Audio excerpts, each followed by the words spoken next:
What are the educational requirements to be an EMT, to be a paramedic? In this video, I'm going to answer the question for a subscriber. Check it out. So I had a subscriber ask me about what are the educational requirements to become an EMT. If you're anything like me, I started off as a high school dropout. I remember I found one of those places online where they sold fake GEDs, and I paid them $160 and they mailed me one in the mail. And it was funny because it didn't work. I had to end up eventually taking the GED. And just so you can know, once again, my educational story or my educational career goes from being a high school dropout who was arrested, who was shot at, and then eventually ended up obtaining a doctorate degree in medicine. And it all started because I started to work on the ambulance as an EMT. I became a paramedic, entered medical school, and here I am doing health and wellness consulting internationally. So I just want to give you some information. Don't think that where you are is where you're going to end up. I hope this inspires you, and I just want to share with you the educational requirements to become an EMT are pretty much nothing. Think about it. All you need is a high school diploma or a GED and a driver's license, and you're able to go ahead and enter the workforce with the EMT certificate. So if you ask me, what are the educational requirements for EMT in New York City, I understand that the requirements are either a GED or a high school diploma, then get your EMT certification, certified by the Department of Health for New York State, have a driver's license, and you could apply at your local ambulance company and get a job immediately.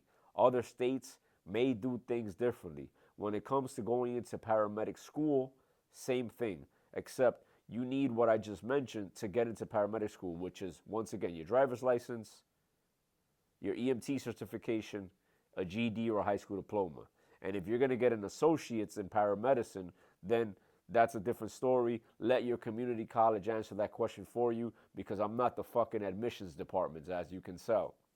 The next thing I want to tell you is, people in the comment section of some of the videos were like, hey, my school requests that we do have a GED. My other school doesn't. It's a case-by-case basis, my people. Ideally, ask me questions that you can't really find the answer to on Google. You have a very, very, very, very awesome resource here, which is me. Please use it appropriately, because once again, Google could answer a lot of the questions for your particular school, or you could just pick up the phone and call them directly.